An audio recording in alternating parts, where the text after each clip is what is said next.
ഇത് മാത്രമല്ല, ഇത് കോൺസ്റ്റിറ്റ്യൂഷണൽ ലീഗാലിറ്റിയെ കുറിച്ചുള്ള വാദം പോലും ആരംഭിക്കുന്നതിന് മുമ്പ് ധൃതി പിടിച്ച് വീണ്ടും കേരളം ഉൾപ്പെടെയുള്ള സംസ്ഥാനങ്ങളിൽ നടത്താൻ ശ്രമിക്കുന്നത് അങ്ങേയറ്റം ജനാധിപത്യ വിരുദ്ധമാണ്, അങ്ങേയറ്റം അപലപനീയമാണ്. SIR വളരെ ആസൂത്രിതമായി ഇന്ത്യയിലെ പൗരന്മാരുടെ പൗരത്വവുമായി ലിങ്ക് ചെയ്യുകയാണ്, വോട്ടർമാരുടെ പൗരത്വവുമായി ലിങ്ക് ചെയ്യുക. വളരെ അടിസ്ഥാനപരവും ഘടനാപരവുമായ ഒരു മാറ്റമാണ് SIRയുടെ ഇലക്ഷൻ കമ്മീഷൻ കൊണ്ടുവരുന്നത്. അത് നാളുകൾ ഭരണഘടനയുടെ 326 ആർട്ടിക്കിളിൽ നമുക്ക് ഉറപ്പു നൽകുന്ന സാർവത്രിക വോട്ടവകാശത്തെ സംബന്ധിച്ചുള്ള അടിസ്ഥാന കോൺസെപ്റ്റുകൾ പറയുന്നത് ഒരു പൗരന് വോട്ട് എന്നുള്ളത് ആത്യന്തികമായ ഒരു അവകാശമാണ്. ഒരാളെ വോട്ട് ചെയ്യിപ്പിക്കാനുള്ള ഏജൻസിയായിരിക്കും യഥാർത്ഥത്തിൽ കേന്ദ്ര തെരഞ്ഞെടുപ്പ് കമ്മീഷനെങ്കിൽ. ഇപ്പോൾ അത് നേരെ മാറി ബർഡൺ ഓഫ് പ്രൂഫ് വോട്ടറുടെ ചുമലിലേക്ക് വരികയാണ്. എന്നെ വോട്ട് ചെയ്യിപ്പിക്കണം, ഏതൊരാളെയും വോട്ട് ചെയ്യിപ്പിക്കണം, ഏതൊരാളെയും വോട്ടർ പട്ടികയിൽ പേര് ചേർപ്പിക്കണം. ഇന്ത്യയുടെ വിദൂരമായ വിജനമായ ഒരു വനത്തിൽ ഒറ്റയ്ക്ക് താമസിക്കുന്ന ഒരു ഇന്ത്യൻ പൗരനുണ്ടെങ്കിൽ അവിടെയും അയാളെ വോട്ടർ പട്ടികയിൽ പേര് ചേർക്കാൻ പ്രോത്സാഹനം കൊടുത്ത് വോട്ടർ പട്ടികയിൽ പേര് ചേർത്ത് ഒരാളോ ചെറിയൊരു കൂട്ടം ആളുകളോ അങ്ങനെ ഏതെങ്കിലും ഒരു വനാന്തരത്തിലുണ്ടെങ്കിൽ അവർക്ക് വോട്ട് ചെയ്യാനുള്ള സൗകര്യം ഒരുക്കി കൊടുത്ത് എല്ലാ പൗരന്മാരെയും വോട്ട് ചേർപ്പിക്കാൻ വോട്ടിൽ പ്രത്യേക ഭാഗമാക്കാനുള്ള ഉത്തരവാദിത്വം ഭരണഘടനാപരമായി നിർവഹിച്ച ഏജൻസിയാണ് കേന്ദ്ര തെരഞ്ഞെടുപ്പ്. ഇപ്പോഴത് ഈ SIRയുടെ ഘടനാപരമായി ഉണ്ടാകുന്ന ഒരു മാറ്റം ഈ ബർഡൺ ഓഫ് പ്രൂഫ് വോട്ടറുടെ ചുമലിലേക്ക് വരികയാണ്. നിനക്ക് വോട്ട് ചെയ്യണമെന്നുണ്ടെങ്കിൽ, നിനക്ക് വോട്ട് ചേർക്കണമെന്നുണ്ടെങ്കിൽ ഞങ്ങൾ ലിസ്റ്റ് ചെയ്തിരിക്കുന്ന ഇത്രയും രേഖകളുമായി ഈ വന്ന് ഞങ്ങളുടെ മുന്നിലേക്കാം. നിനക്ക് വോട്ടവകാശം ഈ പ്രോസസ്സിന്റെ ഭാഗമായി നിഷേധിക്കപ്പെട്ടാൽ നീ വേണമെങ്കിൽ കോടതിയിൽ കൊണ്ടുപോകണം. അത് ഭരണഘടനാ വിരുദ്ധമാണ്. ഭരണഘടനയുടെ 326 അനുച്ഛേദം ഉറപ്പു നൽകുന്ന സാർവത്രിക വോട്ടവകാശത്തെ അതിന്റെ ഘടനാപരമായ മാറ്റമാണ് BJP സർക്കാർ SIRയുടെ തെരഞ്ഞെടുപ്പ് കമ്മീഷൻ വഴി നടപ്പിലാക്കാൻ ശ്രമിക്കുന്നത് എന്നുള്ളതാണ് ഏറ്റവും ഗുരുതരമായ പ്രശ്നം. ഈ പറയുന്ന കോൺസ്റ്റിറ്റ്യൂഷണൽ ലീഗാലിറ്റി അത് സംബന്ധിച്ച വാദം സുപ്രീം കോടതിയിൽ വാദം പോലും തുടങ്ങിയിട്ടില്ല. ആ ഘട്ടത്തിലാണ് വീണ്ടും നടപ്പിലാക്കാൻ ശ്രമിക്കുന്നത്. വളരെ പ്രധാനപ്പെട്ട മറ്റൊരു കാര്യം, തിരഞ്ഞെടുപ്പുമായി ബന്ധപ്പെട്ട ഇന്ത്യയിലെ ജനാധിപത്യവുമായി ബന്ധപ്പെട്ടുള്ള സ്റ്റേറ്റ് ഹോൾഡേഴ്സ് എന്ന് പറയുന്നത് ഇന്ത്യയിലെ രാഷ്ട്രീയ പാർട്ടികൾ, അംഗീകൃത രാഷ്ട്രീയ പാർട്ടികൾ. ആ രാഷ്ട്രീയ പാർട്ടികളാണ്, അല്ലെങ്കിൽ അധികാരമില്ലാത്ത രാഷ്ട്രീയ പാർട്ടികളാണ് സ്റ്റേറ്റ് ഹോൾഡേഴ്സ്. BJP ഒഴികെയില്ല, അല്ലെങ്കിൽ അവരോടൊപ്പം ചേർന്ന് നിൽക്കുന്ന ഗവൺമെന്റ് ഭാഗങ്ങളിലടക്കം മുഴുവൻ രാഷ്ട്രീയ പാർട്ടികളും, അംഗീകൃത രാഷ്ട്രീയ പാർട്ടികളും സ്റ്റേറ്റ് ഹോൾഡേഴ്സ് ഒരുമിച്ച് എതിർക്കുന്ന ഒരു കാര്യത്തെ വീണ്ടും പിടിച്ച് നടപ്പിലാക്കാനുള്ള എന്ത് ബാധ്യതയാണ് കേന്ദ്ര തെരഞ്ഞെടുപ്പ് കമ്മീഷൻ ഉള്ളത് എന്നുള്ളത് വ്യക്തമാക്കാൻ തയ്യാറാണ്. പിടിച്ചാണ് നടപ്പിലാക്കുന്നത്. നമുക്കറിയാവുന്നതുപോലെ കേരളത്തിൽ ഇവിടെ തിരഞ്ഞെടുപ്പിന്റെ പ്രക്രിയയിലേക്ക് നമ്മളെല്ലാവരും പോകാണ്. ഡിസംബർ മാസത്തിലാണ് ഇപ്പോൾ പറഞ്ഞത്, നവംബർ ഡിസംബർ മാസങ്ങളിൽ തിരഞ്ഞെടുപ്പിലേക്ക് പോകുന്ന അതേ കാലയളവിൽ തന്നെ കേരളത്തിൽ SIR കൊണ്ടുവരുന്നത് സംശയകരമാണ്. ഇത്തരം പിടിച്ച് നീക്കുമ്പോൾ ഭരണഘടനാപരമായ നമ്മുടെ രാജ്യത്തിന്റെ മൂല്യങ്ങളെ വീണ്ടും തകർക്കുന്ന സ്ഥാപിക്കാൻ അതിനെതിരെ മുഴുവൻ ജനാധിപത്യ വിശ്വാസികളെ കൊണ്ടുവരുത്താനുള്ള രാഷ്ട്രീയ പോരാട്ടത്തെ DYFI അണിനിരക്കും എന്നുള്ളതാണ് ഏറെപ്പെട്ടമായി പറയാനുള്ളത്. മറ്റൊരു കാര്യം, BJPയുടെ സംസ്ഥാന അധ്യക്ഷനുമായി ഉയർന്നുവന്ന പ്രശ്നമാണ്. ശ്രീ രാജീവ് ചന്ദ്രശേഖരനെതിരെ ഉയർന്നുകൊണ്ടിരിക്കുന്നത് ഏറെ ഗുരുതരമായ കാര്യമാണ്. ഈ നിമിഷം വരെ BJPയുടെ സംസ്ഥാന അധ്യക്ഷൻ ഒരക്ഷരം അത് സംബന്ധിച്ച് യുക്തിസഹമായ ഒരു വിശദീകരണം നൽകാൻ തയ്യാറാണ്. BJPയുടെ കേന്ദ്ര നേതൃത്വം ഇത് സംബന്ധിച്ച് എന്തെങ്കിലും ഒരു യുക്തിസഹമായ വിശദീകരണം നൽകാൻ തയ്യാറായി. അഴിമതിയിലും സംശയത്തിലും മുങ്ങി നിൽക്കുന്ന കേരള BJPയെയാണ് നമുക്ക് കാണാൻ കഴിയുന്നത്. ഇവിടെ വളരെ ഞെട്ടിപ്പിക്കുന്ന മറ്റൊരു കാര്യം, അല്ലെങ്കിൽ കൗതുകകരമായ മറ്റൊരു കാര്യം, അതാണ് ഈ പറയുന്നത്, അല്ലെങ്കിൽ നെറ്റല്ലേ കൗതുകകരമായ കാര്യം, കർണാടകയിൽ BJP സർക്കാരാണോ കോൺഗ്രസ് സർക്കാരാണോ ഭരിക്കുന്നത് എന്ന സംശയമാണ്, കൗതുകമാണ്. കർണാടക ഭരിക്കുന്ന കോൺഗ്രസ് സർക്കാർ ഒരക്ഷരം ഇത് സംബന്ധിച്ച് കിട്ടിയിട്ടില്ല ഒരക്ഷരം. പരാതിക്കാരൻ മാധ്യമങ്ങളിൽ പറയുന്നത് മുസ്ലിം ലീഗ് എടുത്താൽ അദ്ദേഹം പലതവണ കർണാടക സംസ്ഥാന സർക്കാരിനെയും വിവിധ ഏജൻസികളെയും സമീപിച്ചിരിക്കുന്നു. പ്രോപ്പറായി അന്വേഷണം നടത്താൻ തയ്യാറാകുന്നില്ല. ഇന്നലെ മറ്റൊരു ഗൗരവമായ കാര്യം കേരള രാഷ്ട്രീയത്തിൽ അപൂർവ കൗതുക പ്രതികരണങ്ങളിലൊന്നാണ് ശ്രീ വി ഡി സതീശൻ കേരളത്തിലെ പ്രതിപക്ഷ നേതാവ്. മാധ്യമപ്രവർത്തകരുടെ ഇത് സംബന്ധിച്ച ചോദ്യങ്ങൾക്ക് മറുപടി പറഞ്ഞത് രാഷ്ട്രീയത്തിൽ നിൽക്കുമ്പോൾ ആരോപണങ്ങളൊക്കെ വരുമല്ലോ എന്നാണ് അദ്ദേഹം സ്വാഭാവികമായ ഒരു മറുപടിയായി പറഞ്ഞിരുന്നത്.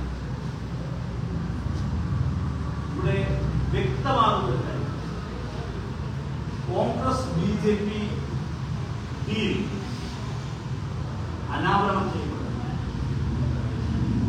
കേരളത്തിൽ BJPയും കോൺഗ്രസും തമ്മിലുള്ളത് KCRC ഡീലാണ്. KC എന്നത് മനസ്സിലായിട്ടുണ്ടാവും. KC RC എന്ന് കേൾക്കുമ്പോൾ KCയുമായി ചേർത്ത് RC കിട്ടുമ്പോൾ സാധാരണ തോന്നുന്നത് രമേശ് ചെന്നിത്തലയാണ്. ഇപ്പൊ അതൊന്നുമല്ല ഡീൽ, അത് രാജീവ് ചന്ദ്രശേഖരൻ. KCRC ഡീലിന്റെ ഭാഗമായിട്ടാണ് KC വേണുഗോപാൽ രാജീവ് ചന്ദ്രശേഖർ ഡീലിന്റെ ഭാഗമായിട്ടാണ് കർണാടകയിലെ കോൺഗ്രസ് സർക്കാർ കേരളത്തിലെ BJP അധ്യക്ഷനും മുൻ കേന്ദ്രമന്ത്രിയുമായ ശ്രീ രാജീവ് ചന്ദ്രശേഖറിനെതിരെ ഉയർന്നു വന്ന ആരോപണങ്ങളിൽ നിന്ന് അദ്ദേഹത്തെ പ്രൊട്ടക്ട് ചെയ്യുന്നു. കേരളത്തിന്റെ പ്രതിപക്ഷ നേതാവ് തന്നെ പരസ്യമായി BJP അധ്യക്ഷന് വേണ്ടി രംഗത്ത് വരികയാണ്. അതാണ് നമ്മൾ ഉയർന്നു വന്ന ആരോപണങ്ങളെ ലഘൂകരിക്കുകയാണ് കേരളത്തിലെ പ്രതിപക്ഷ നേതാവ്. ആ കോൺഗ്രസിനെ ഭരിക്കുന്ന കർണാടകയിലെ സംസ്ഥാന സർക്കാർ പൂർണ്ണ സഹകരണത്തോടുകൂടി ഈ നിമിഷം വരെ അന്വേഷണത്തെ അട്ടിമറിക്കുന്നതിനും പരാതിക്കാർക്ക് വിവരിക്കാതെ ചെയ്യുന്ന സാഹചര്യം ഉണ്ടാകുന്നു. എന്തിനാണ് BJPയുടെ സംസ്ഥാന അധ്യക്ഷനെ കർണാടകയിലെ കോൺഗ്രസ് സർക്കാർ സംരക്ഷിക്കുന്നത് എന്ന് AICC നേതൃത്വം വ്യക്തമാക്കണം. കേരളത്തിൽ കോൺഗ്രസും BJPയും തമ്മിൽ കേരളത്തിലെ ഇടതുപക്ഷത്തെ ദുർബലമാക്കാനും തകർക്കുന്നതിനുള്ള രാഷ്ട്രീയ പദ്ധതി രൂപപ്പെട്ടിരിക്കുന്നു. ആ രാഷ്ട്രീയ പദ്ധതിയിൽ ഞാൻ ഈ പറഞ്ഞ രാഷ്ട്രീയ താല്പര്യങ്ങൾ വളരെ പ്രകടമാണ്. കർണാടകയിലെ കോൺഗ്രസ് സർക്കാരിന്റെ രാജീവ് ചന്ദ്രശേഖരനെ പ്രൊട്ടക്ട് ചെയ്യുന്ന നിലപാടിൽ നിന്നും ഇക്കാര്യം വളരെ പ്രകടമാണ്. ഇത് KC രാജീവ് ചന്ദ്രശേഖർ RC ഡീലാണ്. എന്തൊക്കെ RC മുമ്പ് രമേശിനെതിരായിരുന്നെങ്കിലും KCക്ക് പ്രിയപ്പെട്ട RC അത് കോൺഗ്രസിന് പ്രിയപ്പെട്ട RC ആയിരിക്കും മാറിയിരിക്കുന്നത് രാജീവ് ചന്ദ്രശേഖർ. ഇതാണ് കേരള രാഷ്ട്രീയത്തിൽ സംഭവിച്ചിരിക്കുന്നത്. ഇത് ജനങ്ങൾ തിരിച്ചറിയും. ഈ അവിശുദ്ധ രാഷ്ട്രീയ ബാന്ധവത്തെ അതിശക്തമായി കേരളത്തിലെ ജനങ്ങൾ തെരഞ്ഞെടുപ്പുകളിൽ പ്രതികരണം കൊടുക്കുന്നത് തന്നെയാണ് ഇത് പ്രചരണ വിഷയമായി കേരളത്തിലെ ഇന്നലെ ഞങ്ങൾ വിപുലമായ ക്യാമ്പയിനും ക്യാമ്പയിൽ തുടരുകയും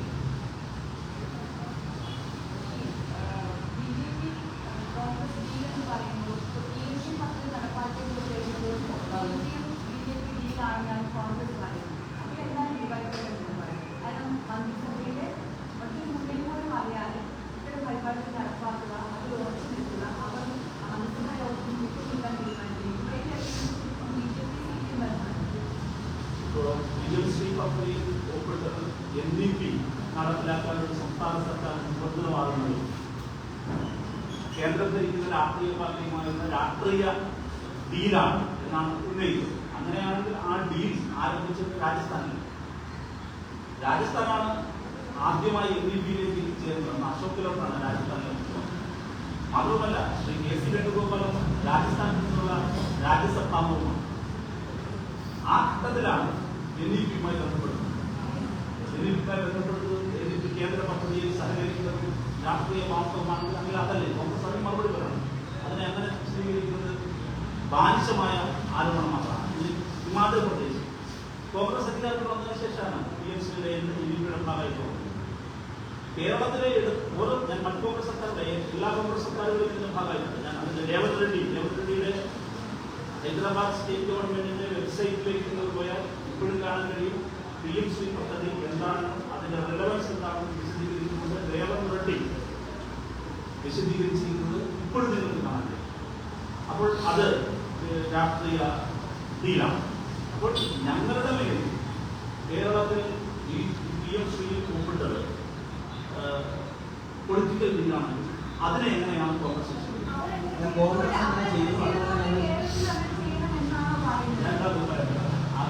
ചോദ്യം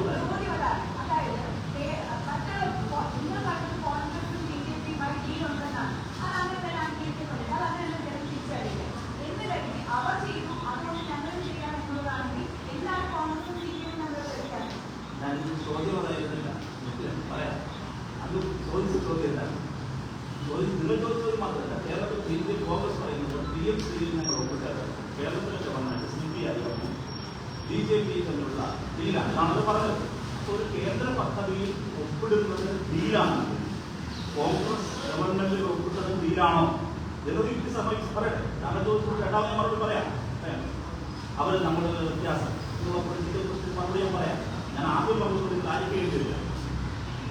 ഞങ്ങൾ ഒപ്പിട്ടത് പൊളിറ്റിക്കൽ ഡീലാണ് എങ്കിൽ അവർ ഒപ്പിട്ടത് പൊളിറ്റിക്കൽ ഡീൽ അവർ പറയണ്ടേ? അല്ലെങ്കിൽ അതെന്താണ് അവർ വിശ്വസിക്കണം? ഇതിൽ അവരെ ആരോപിക്കും. രണ്ട്, അവർ ചെയ്തതുകൊണ്ട് നമ്മൾ ചെയ്യാം. ഇതാണ് സ്വീകരിക്കുന്നത്. കേരളത്തിലെ ഇടതുപക്ഷ ജനാധിപത്യ മുന്നണി സർക്കാർ ഇന്ത്യയിൽ RSS നടപ്പിലാക്കുന്ന എല്ലാ കൾച്ചറൽ പാർട്ടികൾക്ക് ശക്തമായ നിലപാടെടുക്കുന്നത് വിദ്യാഭ്യാസ മേഖലയിൽ തന്നെ നിങ്ങൾ ഞങ്ങൾ ചെയ്തതാണ്. കേന്ദ്ര സർക്കാർ NCERTയുടെ ഭാഗമായി വെട്ടിച്ചുരുക്കിയ ചരിത്ര ഭാഗങ്ങൾ പഠിപ്പിക്കണം എന്ന് പറഞ്ഞാൽ അത് ഉൾപ്പെടുത്തിയ ഇന്ത്യയിലെ ഏക സർക്കാർ കേരളത്തിലെ ഇടതുപക്ഷ സർക്കാർ. അത് ഞങ്ങൾ തുടരും. ഞങ്ങളുടെ മുമ്പിൽ വന്ന പ്രശ്നം LDF-ഉം CPM-ഉം വിശദീകരിച്ചു കഴിഞ്ഞു. എന്താണ് ഗവൺമെന്റ് വിശദീകരിച്ചത്? ഞങ്ങളെ സംബന്ധിച്ച് ഈ സമശിക്ഷാ പ്രഖ്യാപന ഭാഗമായുള്ള വലിയൊരു തുക ഞങ്ങൾക്ക് ഫണ്ട് തടഞ്ഞു വയ്ക്കുക. പാർലമെന്റിനോട് ഞാൻ തന്നെ ചോദിക്കുന്നു. എനിക്ക് രേഖാമൂലമുള്ള മറുപടി എന്തുകൊണ്ടാണ് കേരളത്തിന് കോടിക്കണക്കിന് രൂപ തരാതിരിക്കുന്നത് എന്ന് ചോദ്യത്തിന് രേഖാമൂലം പാർലമെന്റിൽ ലഭിച്ച മറുപടിയിൽ പറയുന്നു DMC പദ്ധതിയിൽ ഉപയോഗിക്കാത്തത് കൊണ്ടാണ് ഞങ്ങൾ ഇത് തടഞ്ഞു വെച്ചത്. അത് ഞങ്ങൾ തടഞ്ഞു വെച്ചിട്ടില്ല. 60-40 60-40 വെച്ച് സംസ്ഥാന വിഹിതം ഉപയോഗിച്ച് മാത്രമാണ് ഇതുവരെ ഈ പദ്ധതികളിൽ ജോലി ചെയ്യുന്ന ആളുകൾക്ക്, സ്കൂൾ പാചക തൊഴിലാളികൾക്ക്, അങ്ങനെ വ്യത്യസ്ത മേഖലകളിൽ ജോലി ചെയ്യുന്ന ആയിരക്കണക്കിന് ആളുകൾക്ക് ശമ്പളം മുടങ്ങാതെ ഇപ്പോൾ കൊണ്ടുകൊണ്ടു വരുന്നത്. അടുത്തത് പോരായ്മകളും ഈ പിടിച്ചു നിൽക്കാനാണ്. അങ്ങനെ ഒരു നിർബന്ധിത ഘട്ടമാണ് ഞങ്ങൾ ആ ഒപ്പിട്ടത് കൊണ്ട് കേരളത്തിന്റെ സിലബസിൽ എവിടെയെങ്കിലും ഒരിടത്ത് ഒരു വർഗീയവൽക്കരണവും കൊണ്ടുവരില്ല. അതാണ് ഉറപ്പ്. കൊണ്ടുവരില്ല. അപ്പൊ ചോദിക്കുമ്പോൾ അതെങ്ങനെ സാധ്യമാകും? NEP-യുടെ ഭാഗമായി 2 പ്രൊജക്ടുകളാണ്. NEP-യുടെ ഭാഗമായി 2 പ്രൊജക്ട്. ഹയർ എഡ്യൂക്കേഷനുമായി ബന്ധപ്പെട്ട പ്രൊജക്റ്റാണ് PM ഉഷ. പൊതുവിദ്യാഭ്യാസവുമായി ബന്ധപ്പെട്ട കേന്ദ്ര പ്രൊജക്റ്റാണ് PM ശ്രീ. 2023 NEP-യുടെ ഭാഗമായിട്ടുള്ള ആദ്യ പ്രൊജക്ട് കേരള ഗവൺമെന്റ് ഒപ്പിട്ടു. ഞങ്ങൾ ഫണ്ട് സ്വീകരിച്ചു. കേരളത്തിലെ പൊതുവിദ്യാഭ്യാസ മേഖലയിൽ എവിടെയെങ്കിലും ഒരിടത്ത് കേന്ദ്ര സർക്കാർ ഉദ്ദേശിക്കുന്ന വർഗീയവൽക്കരണം കൊണ്ടുവന്നുവെന്ന് ആർക്കെങ്കിലും പരാതിയുണ്ടോ? ഇല്ലല്ലോ. അപ്പൊ അതുകൊണ്ട് തന്നെ PMശ്രീയുമായി ബന്ധപ്പെട്ട് ഒപ്പിട്ടു. അത് ഫിനാൻഷ്യലായിട്ടുള്ള ഒരു സാഹചര്യത്തെ മറികടക്കാനുള്ള വളരെ തന്ത്രപരമായിട്ടുള്ള നീക്കമാണ്. അത് ചെയ്തു എന്നത് അങ്ങനെ നിർബന്ധമാക്കപ്പെടുകയാണ്. അത് ചെയ്യേണ്ടി വന്നു. അത് ചെയ്തില്ലായെങ്കിൽ വരുന്നത് വരും ദിവസങ്ങളിൽ നമ്മുടെ 60-40 സ്റ്റേറ്റ് ഗവൺമെന്റിന്റെ മുഴുവൻ പണമെടുത്ത് കൊടുത്തിരിക്കുകയാണ്. ഈ പറയുന്നതെല്ലാം ഇനി വരുന്ന ദിവസങ്ങളിൽ ഈ പറയുന്ന ആളുകളെ പട്ടിണിക്കാൻ കഴിയില്ല. ദുർബലരായ മനുഷ്യരാണ്. പലരും കോൺട്രാക്ഷൻ സ്കീം വർക്കിന്റെ ഭാഗമായി വന്ന കോൺട്രാക്ഷൻ ലേബേഴ്സാണ്. നിങ്ങളുടെ തന്നെ ഒരുപാട് സ്റ്റോറികളുണ്ട്. ഇതുമായി ബന്ധപ്പെട്ടവർക്ക് വേതനം മുടങ്ങുന്നതെല്ലാമായി ബന്ധപ്പെട്ട് അവരുടെ ജീവനോപാധിയുമായി ബന്ധപ്പെട്ട കാര്യമാണ്.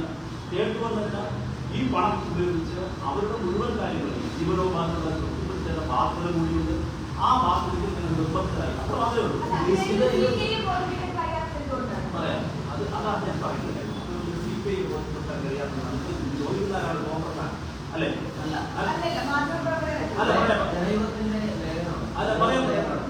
സാമ്പത്തിക പ്രതിസന്ധിയുടെ പേരിൽ ആകർഷണം വെക്കാനാകുമോ എന്നാണ് ചോദിച്ചിരിക്കുന്നത്. കഴിഞ്ഞ ദിവസങ്ങളിൽ നിങ്ങൾ ചോദിച്ചത് കോൺഗ്രസ് കഴിഞ്ഞ ദിവസങ്ങളിൽ നമ്മളോട് ചോദിക്കുകയാണ് എന്തുകൊണ്ടാണ് നിങ്ങൾക്ക് CPI ഒരു മുന്നണിയിലെ വേറെ രാഷ്ട്രീയ പാർട്ടിയായ CPI ബോധ്യപ്പെട്ടാൽ കഴിയാം. അവർക്ക് അവരുടെ പാർട്ടിയെ പറ്റിയൊക്കെ ബോധ്യപ്പെട്ടാൽ പറ്റുന്നില്ല. ഞാൻ പറഞ്ഞു പറയാം. അല്ല അത് പറയട്ടെ. ഞാൻ ചോദിക്കുന്ന മറുപടി പറയാം. ഞാൻ മറുപടി പറയാൻ ശശി തരൂർ കോൺഗ്രസിന്റെ വർക്കിംഗ് കമ്മിറ്റി അംഗത്തെ അവർക്ക് ബോധ്യപ്പെടുത്താൻ കഴിയില്ല. അപ്പോഴാണ് ഒരു മുന്നണിയിലെ മറ്റൊരു രാഷ്ട്രീയ പാർട്ടിയെ നിങ്ങൾക്ക് ഇതുകൊണ്ട് ബോധ്യപ്പെടുത്താൻ കഴിയുന്നില്ല എന്നുള്ളതാണ്. മുഴുവൻ ചോദ്യത്തിലേക്ക് ഞങ്ങൾ CPI എന്ന് പറയുന്നത് ഇടതുപക്ഷ ജനാധിപത്യ മുന്നണിയിലെ അവിഭാജ്യങ്ങളാണ് CPI. നിങ്ങൾ ആരും തെറ്റിദ്ധരിക്കുക. CPIക്ക് അങ്ങനെ ഒരു ആശയം ഈ പറയുന്നതിനകത്ത് ഒരു അഭിപ്രായ ഭിന്നതയുണ്ട്. അത് ഒരു രാഷ്ട്രീയ പാർട്ടിയാണ്. ആ പാർട്ടികളുടെ അഭിപ്രായ ഭിന്നത ഉന്നയിക്കാം. അത് പരിഹരിക്കാൻ കഴിയുന്ന നല്ല രാഷ്ട്രീയാരോഗ്യം കേരളത്തിലെ ഇടതുപക്ഷ ജനാധിപത്യ മുന്നണിക്കുണ്ട്. CPI ഉന്നയിച്ച പ്രശ്നങ്ങളെ അതിന്റെ ശരിയായ അർത്ഥത്തിൽ ചർച്ച ചെയ്യാനുള്ള, അത് പരിഹരിക്കാനുള്ള ശരിയായ രാഷ്ട്രീയാരോഗ്യം കേരളത്തിലെ ഇടതുപക്ഷ ജനാധിപത്യ മുന്നണിക്കുണ്ട്. അത് പരിഹരിക്കണം.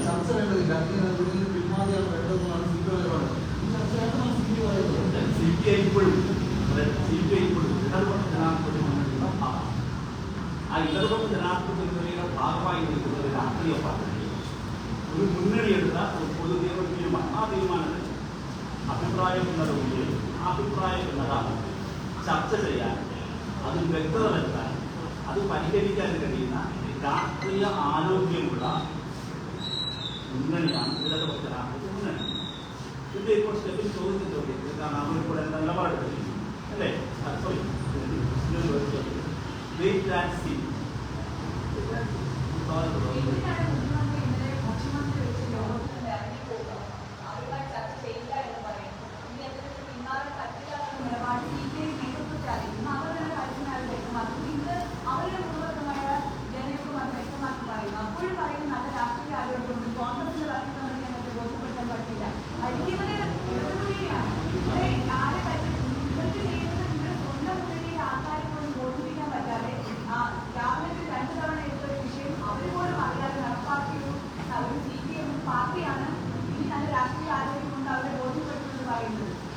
അതായത് നിങ്ങൾ ഉന്നയിച്ച രണ്ട് പ്രശ്നങ്ങളാണ്. ഒന്ന് PLC ഒപ്പിട്ടത് ശരിയാണ്, അത് കേരളത്തിൽ കേന്ദ്ര നയം മനസ്സിലാക്കുന്നത് പ്രശ്നങ്ങൾ. രണ്ടാമത്തെ പ്രശ്നം വീണ്ടും ആവർത്തിച്ച് ചോദിച്ചുകൊണ്ടിരിക്കുന്നത് മുന്നണിക്കകത്തുള്ള അഭിപ്രായം ഉണ്ടായിട്ടുണ്ട്. അത് ശരിയാണ്, അത് ശരിയാണ്. അഭിപ്രായ ഭിന്നത ഉണ്ടായിട്ടുണ്ട്. ആ അഭിപ്രായ ഭിന്നത അതേക്കുറിച്ചാണ് ആവർത്തിച്ച് ചോദിക്കുന്നത്. അത് പരിഹരിക്കാൻ ഞങ്ങളുടെ സമയത്ത് ഞങ്ങൾക്ക് പരിഹരിക്കാൻ കഴിയും. അതിൽ പറ്റുന്നതാണ് കേരളത്തിലെ ഇടതുപക്ഷ ജനപരട്ടെ പല ഘട്ടങ്ങളിലും മുൻപും മുന്നണി CPI അഭിപ്രായ ഉണ്ടായിട്ടുണ്ട്. അന്ന് നിങ്ങൾ ഇപ്പോൾ ഒരുപാട് വാർത്തകൾ കൊടുത്തിട്ടുണ്ട്. ആ കൊടുത്ത വാർത്തകളൊന്നും ചെയ്ത് നോക്കിയാൽ മതി. ആ അഭിപ്രായ ഭിന്നതകൾ തെളിയിച്ച് കൂടുതൽ ശക്തിയോടെ കേരളത്തിലെ LDF മുന്നോട്ട് പോയിട്ടുണ്ട്. അപ്പോൾ അതാണ് ഞാൻ പറഞ്ഞത്, വെയിറ്റ് ആൻഡ് സീ. നിങ്ങൾ വെയിറ്റ് ചെയ്യും. നിങ്ങളിപ്പോഴത്തെ വാർത്തകൾ അത് വരാൻ പോകുന്നു, ഇത് വരാൻ പോകുന്നു, ഒരു വരാൻ പോകുന്നു എന്ന് പറഞ്ഞ് കൊടുത്ത വാർത്തകളെല്ലാം കൂടി വെച്ചിട്ടാൽ മതി.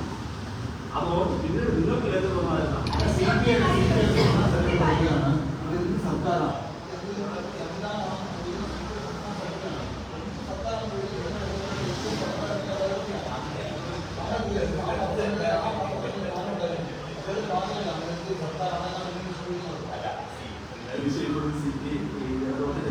മുന്നണിയിലെ ഒരു പ്രധാനപ്പെട്ട ഘടകം ചെയ്തത് സംസ്ഥാന സെക്രട്ടറിയാണ്.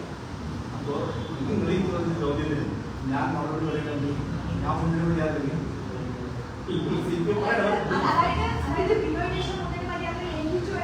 ഞാൻ പറഞ്ഞില്ല. താങ്കൾ അതല്ല ഞാൻ ആദ്യത്തെ പറയുന്നത് അഭിപ്രായ ഭിന്നത ഉണ്ടായിട്ടുണ്ട്. ഏതുതരം അഭിപ്രായ ഭിന്നത പരിഹരിക്കാനുള്ള രാഷ്ട്രീയ അതാണ്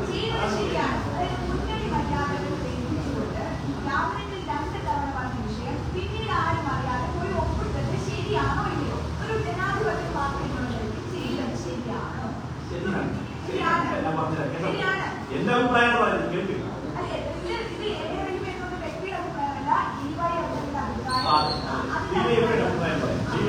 എന്തുകൊണ്ട് ശരിയാണ്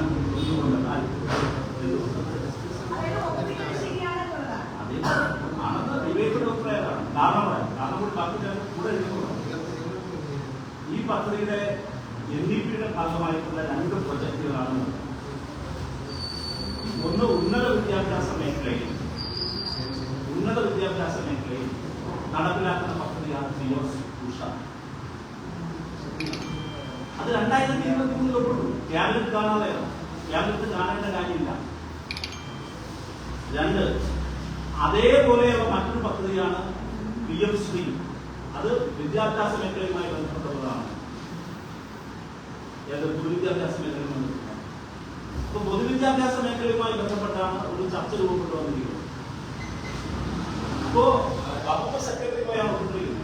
വകുപ്പ് സെക്രട്ടറി PM ഉഷയിൽ പകരം 2023 ഹയർ എഡ്യൂക്കേഷൻ സെക്ടറിൽ PM ഉഷ നമ്മൾ ഒപ്പിട്ടിരിക്കുന്നു. 2020 തന്നെ നമ്മുടെ ഇതിലെ സമശിഷ്ട അഭിയാനെ ഇതിന്റെ ഭാഗമാക്കി ഓരോ ഘട്ടങ്ങളും നടത്തുകയാണ്. ഇപ്പൊ ഇന്നലെ ഞാനൊരു വാർത്ത കണ്ടു. നമ്മുടെ വേറൊരു വകുപ്പിൽ ഇത് പറയുന്ന നടപ്പിലാക്കി. ഞാൻ എപ്പോഴും പോകുന്നത് പറയാതെ ഞാൻ മനസ്സിലാക്കിയിട്ടില്ല. അപ്പോ PM ഉഷ എന്ന് പറഞ്ഞ് അത് മാത്രം എടുത്താൽ മതിയല്ലോ. ഞങ്ങളെന്തുകൊണ്ടാണ് ശരിയെന്ന് പറയുന്നത്? PMC ഒപ്പിട്ടത് തെറ്റില്ല, അത് ശരിയാണ്. അതിന്റെ കാരണം എന്താണ്? അതിന് ഗവൺമെന്റ് ഒരു ഫെഡറൽ സ്റ്റേറ്റില്, ഒരു ഫെഡറൽ രാജ്യത്ത് ഒരിക്കലും കേന്ദ്ര സർക്കാർ ചെയ്യാൻ പാടില്ലാത്ത കാര്യമാണ് ചെയ്യുന്നത്. അവര് ഞങ്ങൾ കൊണ്ടുവരുന്ന പദ്ധതികളിൽ നിങ്ങൾ ഭാഗമായില്ല എങ്കിൽ നിങ്ങൾക്ക് 60-40 ഞങ്ങളുടെ ഭാഗം ഞങ്ങൾ തരില്ല, പണം തരില്ല, നിങ്ങൾ തരില്ല, അത് പറയാം. അപ്പൊ ഞങ്ങൾ സപ്പോസ് ഒപ്പിടാതിരിക്കട്ടെ. ഇത്രയും നാളായി ഇത് ഒപ്പിടാത്തതിന്റെ പേരിൽ ഞങ്ങൾക്ക് പണം തരുന്നില്ല. കേരളത്തിലെ കൂടുതലുള്ള എംപിമാർ കോൺഗ്രസ് അല്ലേ? ഒരാൾ രാജ്യസഭയിൽ ലോക്സഭയിൽ ഉന്നയിച്ചിട്ടില്ലല്ലോ. പിന്നെ ഇത് സംബന്ധിച്ച് അഭിപ്രായം കേൾക്കുന്ന കേരളത്തിലെ മാധ്യമങ്ങൾ എന്തുകൊണ്ടാണ് അത് സംബന്ധിച്ച് കേരളം എന്ന് പറയുന്ന കേരളത്തിന് കിട്ടേണ്ട പണം ഒപ്പിട്ടില്ലെങ്കിൽ തരില്ല എന്ന് പറയുന്നത് ശരിയല്ല എന്ന് ഏറെ മാധ്യമങ്ങൾ പറയേണ്ടത്? ഇതുപോലെ അതുകൊണ്ട് 2023 ഞങ്ങൾ ഒപ്പിട്ടു. ഇപ്പോൾ ഒപ്പിട്ടപ്പോൾ എന്തോ വലിയ സംഭവമാണ് PMC പോകുന്നത്. ഈ PM ഒപ്പിട്ടപ്പോൾ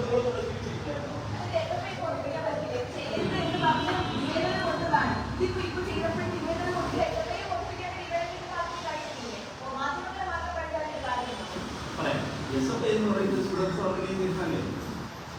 അവർക്ക് നിങ്ങളൊന്നും ചോദിച്ചില്ല. എന്നിട്ടുള്ള അഭിപ്രായം ഞങ്ങൾക്ക് അഭിപ്രായം ഉണ്ടെന്ന് അപ്പോഴുണ്ട്, ഇപ്പോഴുണ്ട്, നാളെയുണ്ട്. അത് SFI പറഞ്ഞു. ഞങ്ങളുടെ ഒപ്പിടാനുള്ള രാഷ്ട്രീയ സാഹചര്യത്തെയാണ് നിശ്ചയിച്ചിരിക്കുന്നത്. ആ രാഷ്ട്രീയ സാഹചര്യത്തിൽ അത് ശരിയോട് ചോദിച്ചാൽ അതിന് ശരിയാണ് പറയുന്നത്. അതിന് യോജിപ്പുള്ള ഒരുപാട് അപ്പോഴിപ്പോഴും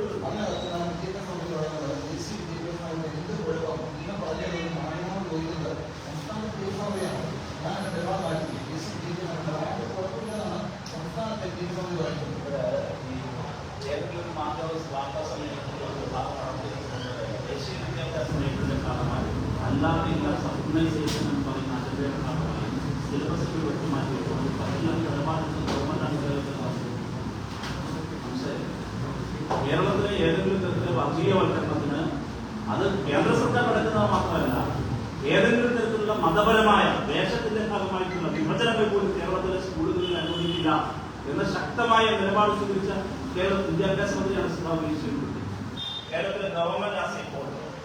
അതുകൊണ്ട് അതിലൊന്നും വെറുതെ ആശയക്കുഴപ്പമുണ്ടാക്കാൻ കേരളത്തിൽ ഒരു കാര്യം മാത്രം വിശദീകരിച്ചാൽ മതി.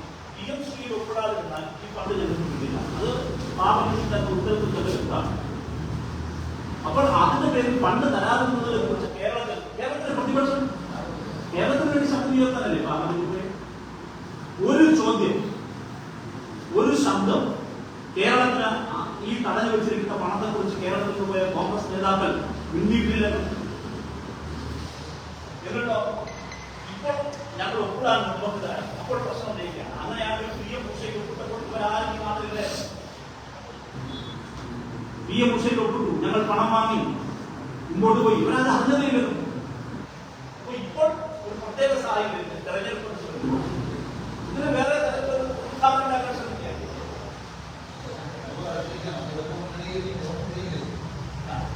കേരളത്തിലെ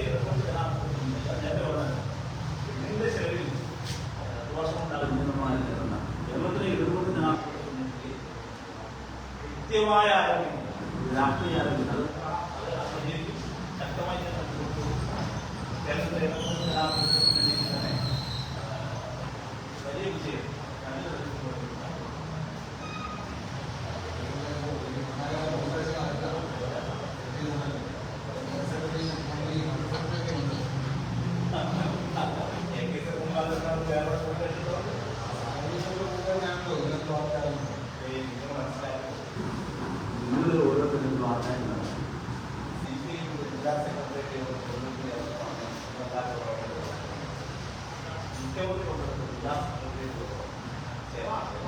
വാർത്തയാണ്.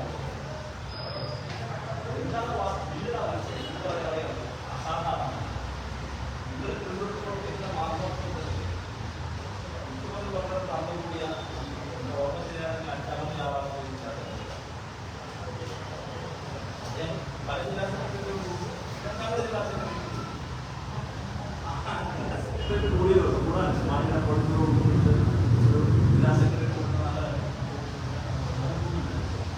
നിങ്ങൾ ആ ഒരു വശത്തേക്ക് വാർത്തയാണ്.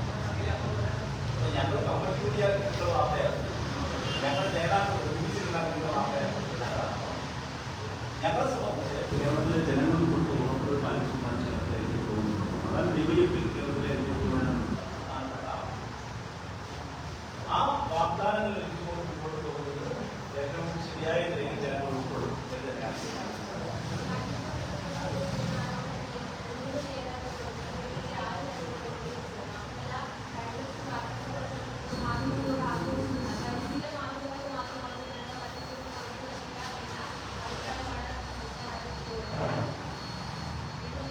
മറ്റൊരു കാര്യം ഞാൻ പറഞ്ഞു, KC വേണ്ടുമ്പോൾ രാജ്യത്തിന് ചെയ്തില്ല. അങ്ങേറ്റം മാധ്യമപ്രവർത്തകരെല്ലാം തെളിയിക്കുകയാണ്. അതിന് മാധ്യമപ്രവർത്തകരെ കാണിക്കുന്ന വിവേചനം, ധിക്കാരം ഇതെല്ലാം കാണുന്നത് കേരളത്തിലിപ്പോൾ BJPയുടെ നേതൃത്വത്തിൽ വരണമെങ്കിൽ അതൊക്കെ ഈ ചെറുപ്പടാതെ നടക്കുന്ന അങ്ങനെയൊക്കെ കണ്ടിട്ടുണ്ട്. സമ്പന്നത്തില്ല, അതിസമ്പന്നർക്ക് മാത്രം വന്നിരിക്കാൻ കഴിയുന്ന ഒരു കോട്ടയം